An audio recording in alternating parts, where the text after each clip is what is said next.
The bright side of addiction is recovery.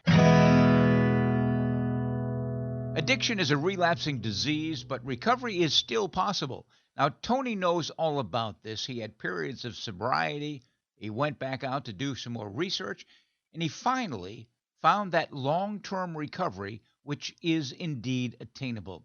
He's going to share his roller coaster journey of addiction and recovery, which includes a tragic death and a remarkable recovery. I'm Neil Scott, host of Recovery Coast to Coast. Following 15 years of nightly broadcasts, we now have upgraded to a national podcast. It's available to anyone at any time, featuring interviews with clinicians, authors, recovering celebrities, and everyday people in recovery. Plus, vetted resources for individuals, families, and friends, and some amazing stories of everyday recovery. We invite you to enjoy the podcast and to share it with your friends as well. Recovery is as recovery does. Our podcast is made possible by the good folks at Sundown M Ranch. Now, they are out in Yakima, Washington, just outside of Yakima in Washington State. It is a very successful program. They have been treating people with alcohol and drug problems and families as well for well over 50 years. And quite frankly, a treatment center that's been treating patients for as long as they have, well, success is pretty much self-evident. If they weren't successful, they certainly wouldn't be around. They conduct many internal reviews and assessments. They use external organizations to examine their practices. They are right on it. In fact, outcomes for Sundown M Ranch, independent outcomes, have historically shown their programs to be efficient and highly effective. They are currently participating in a national outcome studies project to help benchmark with other treatment programs across the country. Now, can you guarantee they will, quote unquote, cure your loved one? Absolutely not. And if you find a treatment center that claims that they can cure alcoholism, stay away. Can they get you on the road to recovery? Can they give you the tools needed for long-term recovery? Can they give you the resources? Absolutely. You know, oftentimes alcohol or other drugs are not the only problem. In fact, more individuals have co-occurring mental health issues, and Sundown M Ranch is professionally able to treat matters involving dual diagnosis. Sundown M Ranch, it's where recovery becomes a reality. You can find them at sundown.org. There's a lot of pictures of their facility, which is gorgeous, I might add. If you want to give them a call, you can do that by calling 1-800-326-7444. If you want to send them an email and find out more information, that's info@sundown.org. And maybe you're not interested right now in a treatment center. I understand that. Maybe in the not-too-distant future, someone that you know or love will need treatment. Check first with Sundown M Ranch. The road to recovery begins at sundown. In this edition of the podcast, we're going to ask Tony P., a grateful recovering alcoholic in long-term recovery, to share his roller coaster journey, which hopefully inspires others to embrace the wonders of recovery. Now, it's a simple program, but certainly not an easy one, as you'll understand, but well worth the effort. Recovery is a journey. Recovery is as recovery does. And Tony is now doing it with one day at a time grace. In keeping with the traditions of 12-step programs, we are only using Tony's first name. Tony P. joining us. Tony, how are you? Good, thanks. Nice to have you here. You were from Vancouver. Right. Vancouver W. We'll keep it anonymous. Vancouver, Washington. Take us back. First of all, how long have you been in recovery? This time around, a little bit over 5 years. 5 years, and this time around means that it is a relapsing disease. Yeah. And we certainly know that. Let's go back to the beginning, if we could, with you, Tony, and find out when it all began for you, when you started drinking and using. Are you from this area? I was born in Newburgh, Oregon, but I was raised mainly down in Southern California. Spent a little bit of time over in Colorado, then back up here. Mm-hmm. My addiction started, well, as a lot of people's did, back when I was 6 years old. I grabbed my mom's cigarettes and went back out around the back of the house and started puffing away. At the age of 6? Yeah. And then at the age of 9, that's when I took my first drink. I grabbed my mom's bottle of booze and went around the back of the house with the cigarettes. That seems to be where the action was in your neighborhood, back behind Tony's house. we'll go back and do that. So you started drinking at the age of 9. Yeah. Do you remember the first time you got drunk? Yeah, it was shortly after that.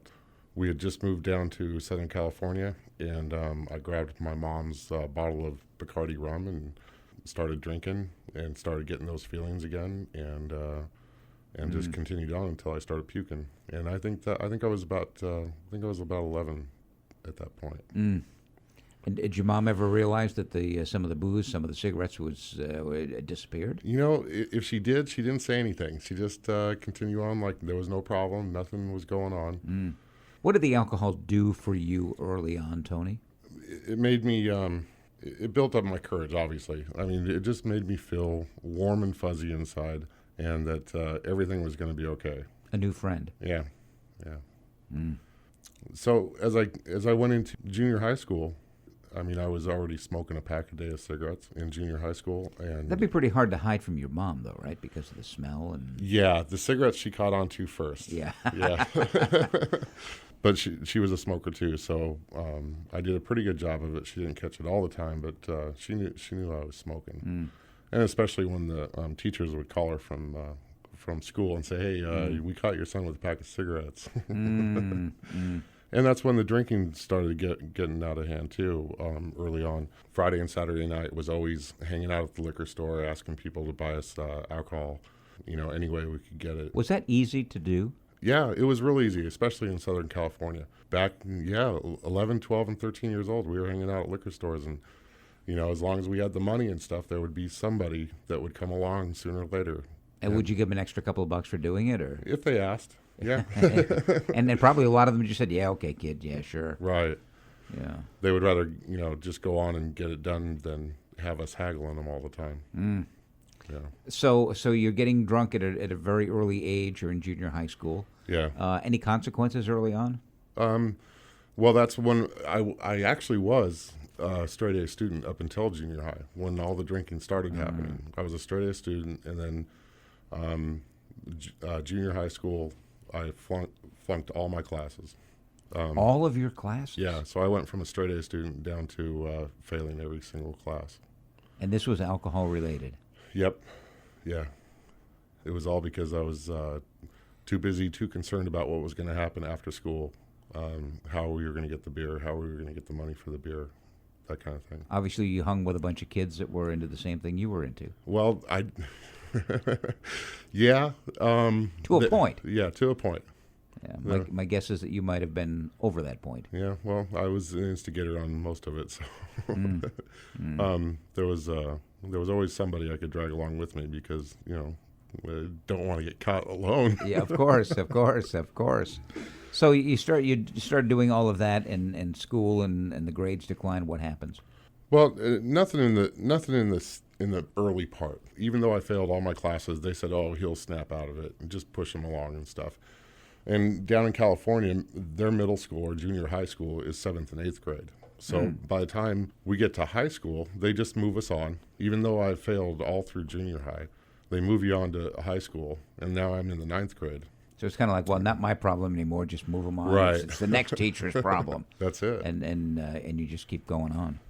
And this school, the high school that I went to, had a designating smoking area. All the kids that smoked hung out back there, and most of them had other issues as well. So, Did anyone intervene? Did anybody try to say, Tony, you got a problem? Not at this point. Yeah. Each time something happened, my mom would spank us or something, or Dad would get the belt. That kind of thing would happen, but nothing. Hey, Tony, do you think you have a problem with alcohol or anything? It just wasn't done back then. He's a kid. You get caught, you get busted, you get whipped, and then you start it all over again. Right. Yeah. And my parents were of the mindset that he'll grow out of it. He's just partying. He's young. He'll get it out of the system. But obviously, it didn't get out of your system. No. It became a part of your system. Yeah. What happens after high school? Well, during high school, I failed every single year, 9th, 10th, 11th, 12th. And again, you kept getting passed on. Yeah, they kept on saying, "Okay, well, you're gonna have to make it up." He has so much potential. By my junior year, they said, "Well, you can take the GED. Well, let's just keep on moving them over. So that was going on. Well, at that time, as soon as I turned 16, I was going into the liquor store and buying alcohol. And every Friday night in our junior and senior year. Because you looked 21? Right. I had a full beard at that point, or I could grow stubble at that point. I was a big guy, and I could just walk in there like I owned the place. At 16, you say. Yeah. Wow. So every Friday and Saturday night, it was a pint of Jack Daniels and a 6-pack of Carlsberg Elephant beers. And me and my friends would go out, and each of us would have our own alcohol and stuff. And it was that's the way we did it. Even like during school lunch breaks, we would run up and get as many 40 ounces as we could with the change that was in our pocket and stuff, and drink all those and try to go back to school without getting caught. So you would go to class drunk? Yeah. We would smoke pot in school, too. The pot. We haven't discussed the pot. I was a big pothead all through high school. Yeah. That kind of just weaned off. Was that easier to get? Oh, yeah. Yeah. Everybody had it, especially in San Diego. Of course, back then it probably wasn't as potent as it is today. Well, probably not. I haven't been around it for a number of years, but we used to get the good Hawaiian bud that always came over, so it was pretty potent to us back then. Yeah. So you'd go to school high. Yeah.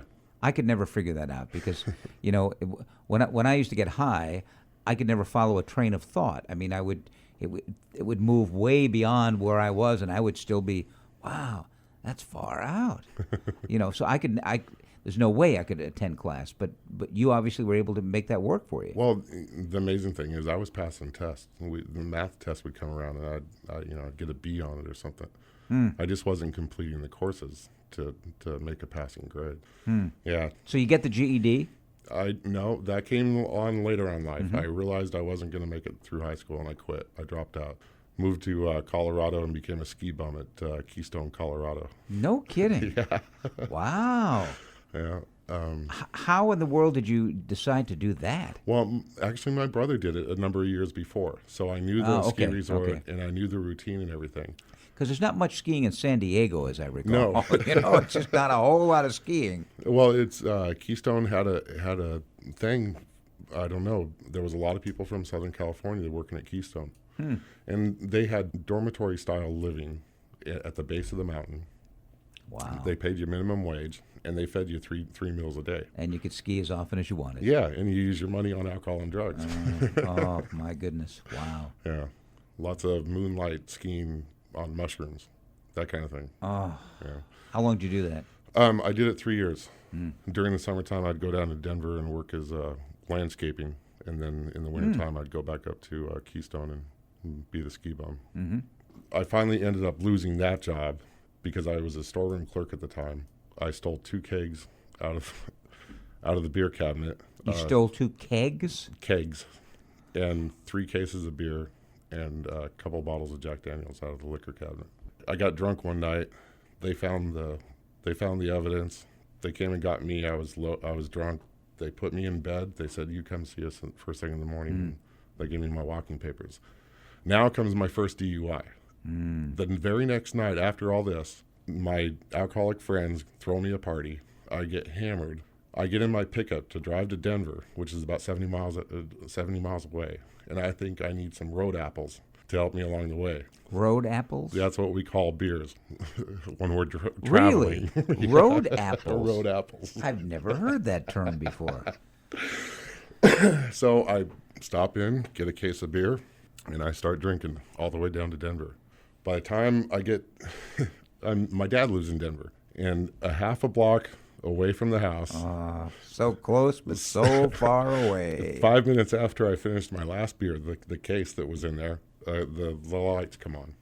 I pull over. The officer says, "Get out of your car." So I get out. The bottles clink on the road. Oh. And he starts asking me the sobriety test stuff. Can you recite the alphabet? Well, I got to I think C or D. And I said, "I'm dyslexic." He didn't find that too funny. I'm sure he didn't. So there's my first DUI. Yeah. And I spent, back then they were really tough in Colorado. I got a 30-day sentence. I did 18 days as a trustee. When I got out, this, by the way, is when I was 18 years old.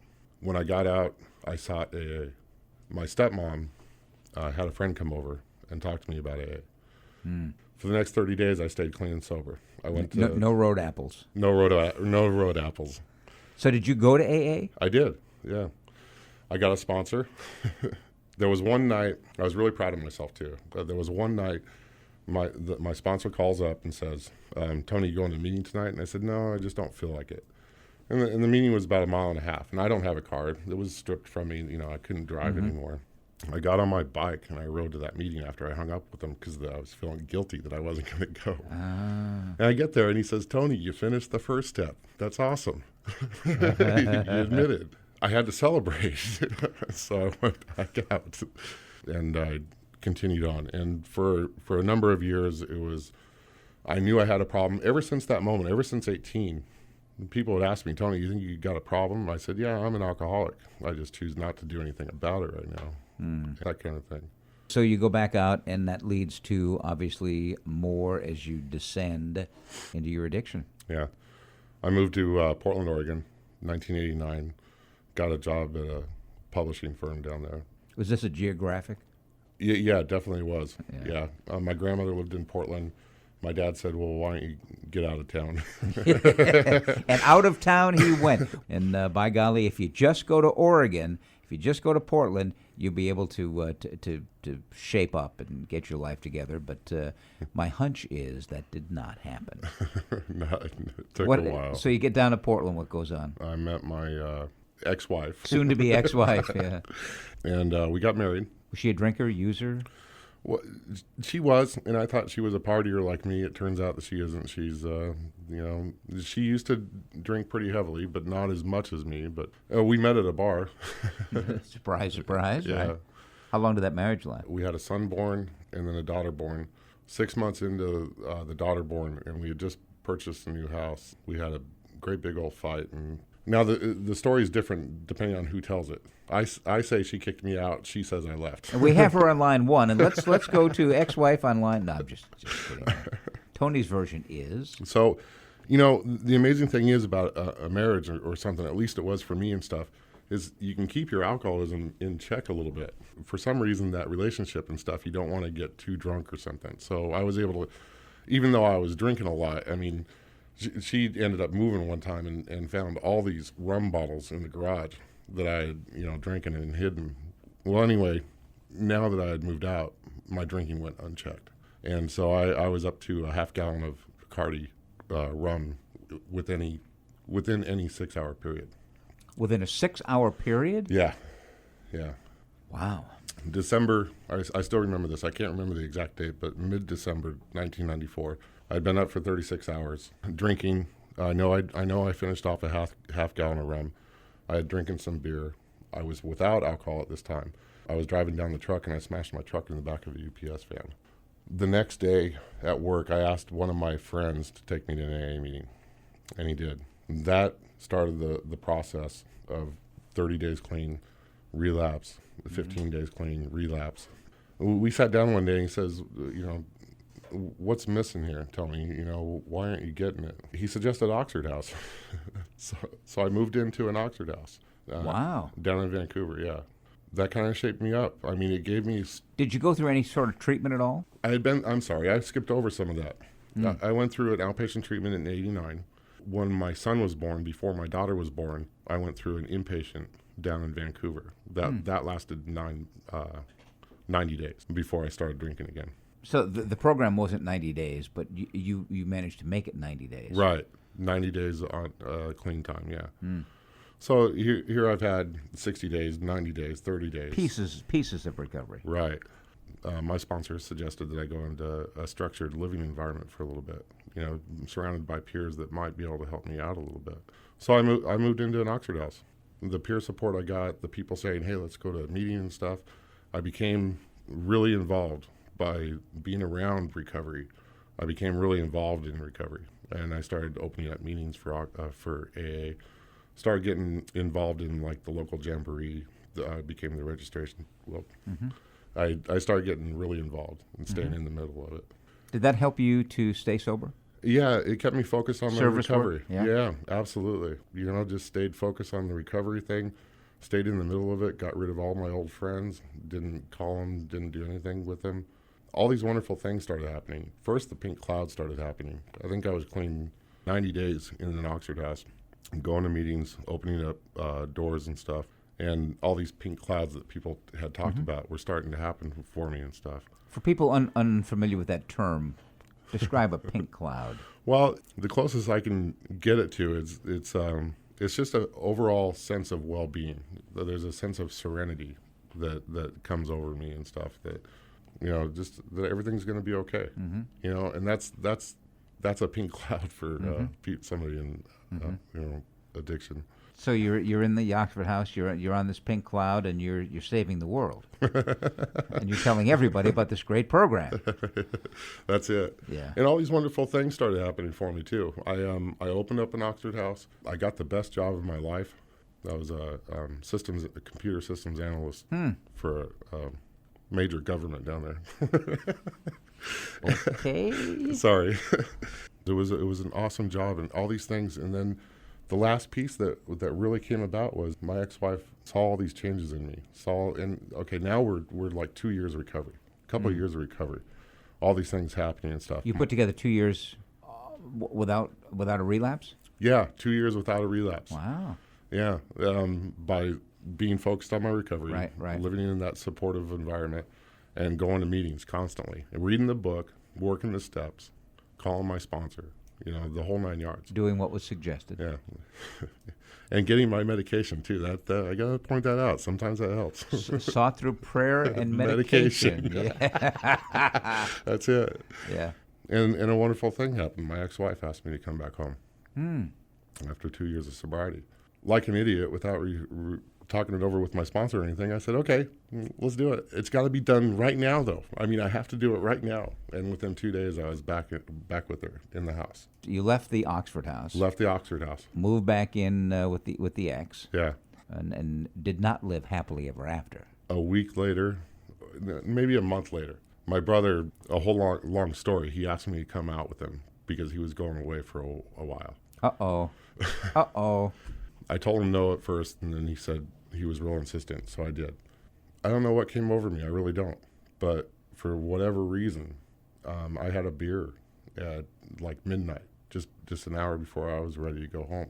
Walked into the AA the very next day, raised my hands. I used, the 30-day or, under 30 days and stuff. Over one beer, I lost my 2 years of sobriety. I'm going, what? Why did I do that? I was the type of alcoholic and addict that can't be around it. And for people who don't understand this disease and the power of this disease, I mean, there's a perfect example. I mean, you put together 2 years, everything is going great, and all of a sudden, the addict on your shoulder saying, you can have a beer, your brother's going away. I mean, come on, what can one beer do? How can that hurt? Right. And boom, it's back to the drawing board. Did your wife know? Yeah, I told her. Yeah, because I didn't want to go back out. I wanted to come back into AA and stuff. I said, I don't care. I'm going to have to go through the shame and stuff. But it was no problem. After a month of raising my hand in the meetings and stuff, I was fine with it. I was okay with it. I was starting to get my coins again. I put together another year. I started doing all the recovery stuff again. I was fully involved in recovery. But living with your wife. Living with my wife, right. Work started getting more demanding. Family life became more demanding. I started backing off on my service work. AA became less and less. Right. I stopped reading the book. I stopped going to meetings. And in the summer of 1998, I wanted an escape. But, that obsession to drink alcohol had left me. The big book talks about it. You recoil from it as if it were a hot flame. I truly believe that. The obsession to drink alcohol had left me, but I still wanted the escape. I was driving down the street, and I saw a drug deal go down. I pulled up to him, and I said, I'll take whatever you got. And I had money at the time because I had this great job. I whipped out $500, and he just gave me what he got. And he showed me how to smoke crack cocaine. And I was instantly hooked. Crack cocaine took away everything that I had built back up over those 3 years. I lost my job. My wife told me to get out again. I lost every material possession that I had. think I had like about $5,000 or $6,000 in the savings account. Went through that. Just total devastation again in 8 short months. Lost it all. I was on the streets again. And all I could think about was my next hit. I kept saying, this is it. This is my bottom. You know, I've been here before. You know, I can get back up. Well, what I forgot to remember was all those people in AA telling me about the yets that are out there. It just didn't dawn on me. There was yets to be had. In February of 1999, you know how things, they say things happen in threes. Mm-hmm. February and March of 1999, I stole, sometimes I don't like to talk about this, but I stole a bunch of CDs from a friend of mine. Went down, got like $300 or $400 off of it, and smoked it up. I got a possession charge downtown Portland, which actually turned out to be a good thing, but it was bad in the beginning. The last thing that happened was I was in a car wreck. I was legally drunk at the time. I was driving down the road. A car shot over me. I broadsided him, flipped over the car, and an 11-year-old boy died. My brother was with me. He steps out of the car. And I try to follow him and stuff. And as soon as I put any pressure on this knee, it just goes, it went down to the ground. So I'm on top of my brother. He's yelling and screaming. The passengers in the other vehicle are yelling and screaming. And I see this boy dying in front of me. We went to the hospital.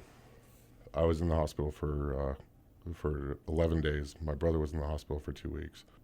When we got out, the only thing I could think of was get more crack cocaine and just load it up as much as I can and have a heart attack and die. And that was the mindset for quite a while. It took me a month at home to heal up. By that time, drug court, because I was in drug court for the possession charge and stuff, drug court said, Tony, either you need to get sober or you're going to jail. And that's when I made a decision. I'll give recovery one more try, and if it doesn't work out, I'll kill myself. Tony P. is joining us. A very powerful story of his addiction and his recovery. His life completely changed that night in a traffic accident.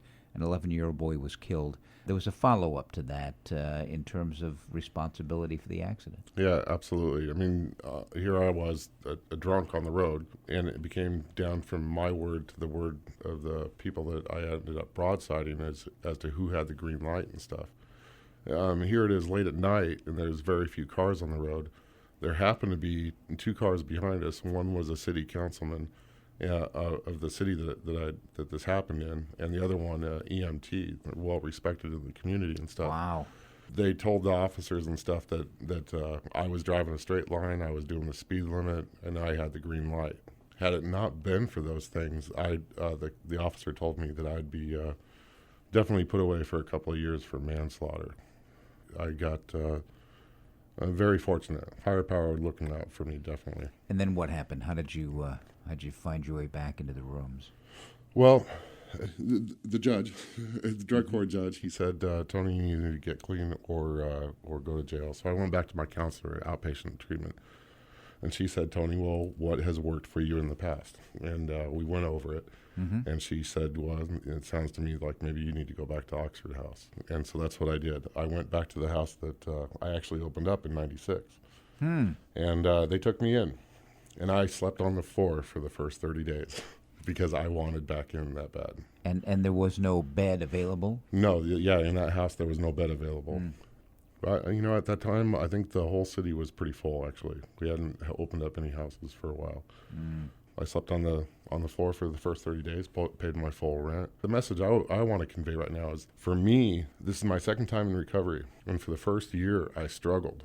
It was on a daily basis. I made an agreement with myself that if I couldn't stay clean this time, there was always suicide. I could always fall back on that option. But every day got just a little bit better. There were no pink clouds this time, second time around in recovery. There was no instant new great job. There wasn't the ex-wife asking me back home. It's been a very slow process getting there. Was there a lot of compulsion to use during the first 90 days? Actually, no, not in the first 90 days. The obsession to drink alcohol, it actually left me. I don't have any desire to do that. I'd always been a binge user, no matter what it was. The crack cocaine actually kicked in after 90 days. They wanted, wow. yeah. And the thing I gotta say, I mean, I'm 5 years clean sober now.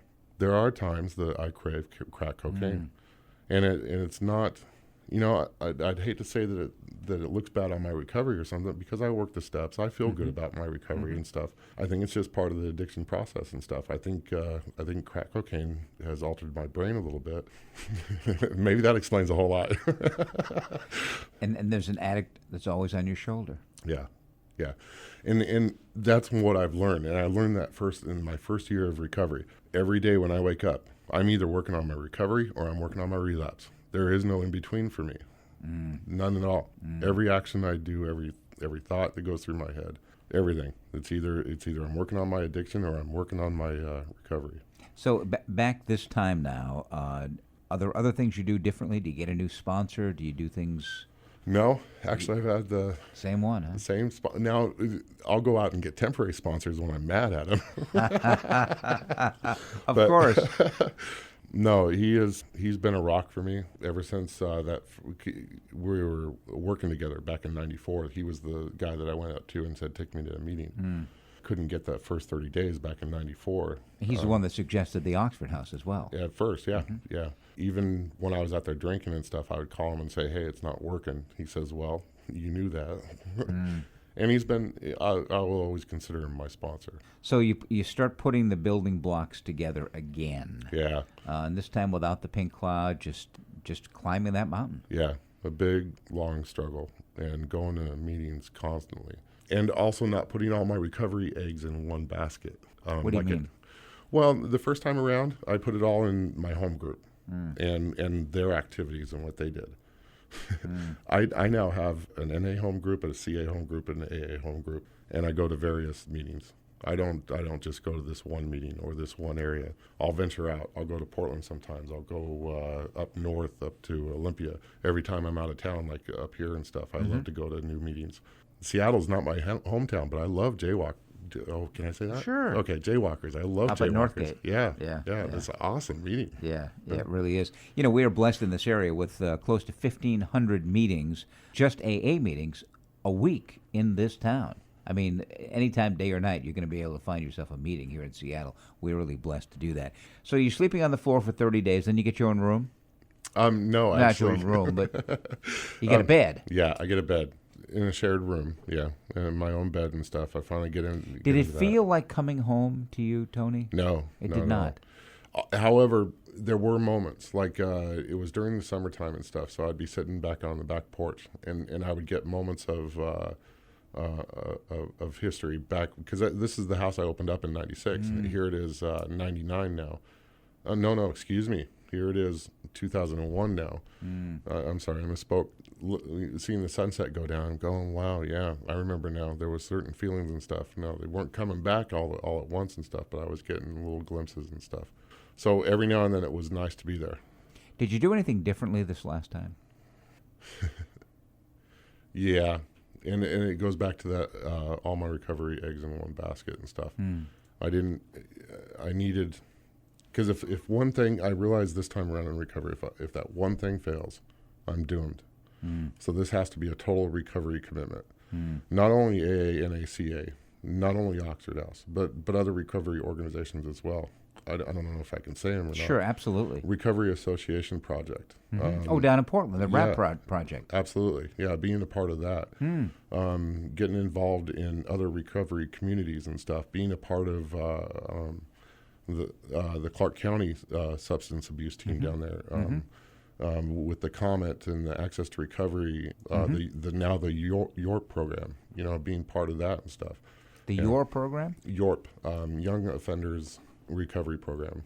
It targets kids 18 to 25 that are got in trouble, prison time. So service work, giving it away. Yeah, service work. And you're talented. You're very talented in the computer area. But service is really a common denominator here. Well, okay, yeah, you're right. That is what I did differently. I devoted myself entirely to service work. Put yourself out there. Yeah. Yeah, and give away what has been given to you. Absolutely. Yeah. How many meetings a week do you go to now? It varies. And again, on a daily basis, if I'm not working on my recovery, I'm working on my next relapse. And so when I'm at my moments and stuff, like right now, I'm doing about six a week. How's your relationship with your children, with your wife? Oh, I'm glad you asked that, Neil, because that's what I really wanted to talk about, the rewards of the program, what really comes through.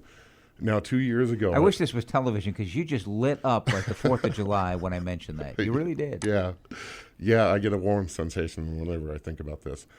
My youngest daughter, we hadn't really bonded yet and stuff, and so a couple of years ago, I kind of felt like she was just a little standoffish. A couple of years ago, we went on this recovery camp out. And ever since that camp out, she won't let me leave without giving a hug or saying I love you. Oh. Yeah, and that's awesome. All my kids, repairing of the relationships and stuff. I'm actually a dad. I go over to my ex-wife / girlfriend's house. Yes, we're dating again. Wow. And there's the hints of taking it a step further and stuff. And I don't know what that all entails just yet, but that'll uncover one day at a more. time. Yeah. One date at a time, actually. But I get to see my kids on a daily basis now, and I get to help my oldest with his homework and getting him on track with that kind of stuff. And he failed all his freshman courses. Now he's a sophomore, and I think I was instrumental in helping him get back on track with homework and stuff. Being there for the kids, being there for my ex-wife. A lot of my service work takes me away from the family and stuff, and sometimes it becomes a balancing act, and there really needs to be a balance. But it's just so awesome knowing that I'm welcome over there anytime I stop by, instead of what it used to be like. Not only can you see them every day, but they get to see you every day, and they get to see that recovery. What do you say, Tony, to someone out there who says, I keep trying this and I just can't get it? Just, get up the next day and just try it again. It's just that's all you can do. Just keep coming back. Just keep going into those rooms. People say, well, I've tried AA and it doesn't work for me. And I say, well, what does that mean? And they may have been to 1 or 2 meetings and they immediately reject it. If you go to different meetings at different times, in different places, different formats, speakers meetings, step meetings, whatever it happens to be. I'll say what my sponsor tells me all the time. If your home group is not the best meeting in town, find another home group. Keep looking until you find the best meeting in town. Yeah, we'd mentioned the ABCs of AA, and I want to try to sneak that in here before we go off the air. This is something that one of our guests shared with us about 4 or 5 months ago. A is for alcohol, my most deadly foe. B is for the bottle, to which I say no. C is for the control I no longer possess, and D is for the first drink that can start a hell of a mess. E is for the effort I make just for today, and F is for the fellowship I find here in AA. G is for the group that I rely on for aid, and H is for the honesty I find here displayed. I is for the indifference I can no longer afford, and J is for the jag that may come when I get bored. K is for the knowledge that all of us need, and L is for the new lives it allows us to lead. M is for the meetings we should always attend, and N is for the newcomer whose life we may mend. O is for the old ways we've now thrown away. P is for the power which we rely on, just for today. Q is for my questions, queries, and qualms, and R is for the replies that can calm my alarms. S is for the steps that show me the way. T for the traditions that I try to obey. U is for the urge to do useful things. And V is for the virtue that sobriety brings. W is for the wisdom to seek, not for fame. And X, Y, or Z is my anonymous name. Tony, thank you so much for joining us and sharing your experience, strength, and hope. Thank you, Neil. You're Appreciate awesome, man. I appreciate it. We're going to take a short time out. When we come back, we will hear from Dick Van Dyke with some thoughts and reflections on guilt and remorse right after this. She has always been your baby. But when your daughter got into drugs and alcohol, she turned into a stranger. What do you do? Where do you turn? Contact Sundown M Ranch. Sundown's nationally recognized youth treatment program guides young people back to a life free of drugs and alcohol. All treatment is gender-specific and directed by caring certified professionals in a safe environment. You can get your daughter back and get to know her again. Go to www.sundown.org to learn more. Recovery Coast to Coast, the national podcast, now continues with reflections from a man who knows all about long-term recovery, the legendary Dick Van Dyke. It is with disease of the mind as with those of the body. We are half dead before we understand our disorder, and half cured when we do. Charles Caleb Colton. Soon after I began my recovery from alcoholism, I was flooded with feelings of guilt and remorse for the things I had done while practicing my addiction. I felt deep and genuine regret for my behavior and the harm it had caused. In addition, I was almost obsessively determined to make up for my past wrongs to others, for lost time, lost opportunities, and lost affection. No less painful was my self-indulgent conviction that I had been so bad for so long that I would never be able to redeem myself. One night, all that changed for me. I heard another recovering alcoholic describe feelings that were identical to my own. Those feelings almost drove him back to the bottle, he said. I realized just in time, he emphasized, that the things I did while drinking were symptoms of my disease. I had to decide once and for all whether my alcoholism is, in fact, a treatable disease or an unforgivable sin. I have long since stopped punishing myself for having a disease, regardless of old ideas or outside pressures that briefly surface from time to time. I do what is right and good because it is right and good, not out of guilt or a need to make up for past wrongs.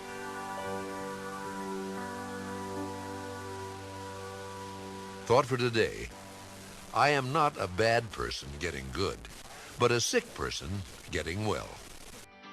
Well, that wraps up edition number 1507 of the National Podcast, Recovery Coast to Coast, featuring Tony P. in this edition with a miraculous story of addiction, relapse, and eventually long-term recovery. Now, if you've enjoyed this edition of Recovery Coast to Coast, the National Podcast, there are a few things that you could do to help us out. First of all, please hit the follow button or the subscribe button. It's absolutely free, and you'll be notified the next time we publish a podcast. Secondly, leave a short review because it really helps. And frankly, we'd like to know what you think. And lastly, kindly tell one or two of your friends about our podcast. That also really helps us to carry the message. Please subscribe to our podcast and join us next time for America's Voice for Recovery, Recovery Coast to Coast. Now, if you know someone who is experiencing problems with alcohol or any other drug, there is a 24-hour helpline. Now, this helpline is available, again, 24 hours a day. It offers free information and confidential treatment referrals. Spanish-speaking individuals are available as well. It's 1-800-622-HELP, which is actually 1-800-622-4357. I'm Neil Scott reminding you to stay healthy, live in gratitude, and be kind to others. Remember, the bright side of addiction is recovery. Pass it on.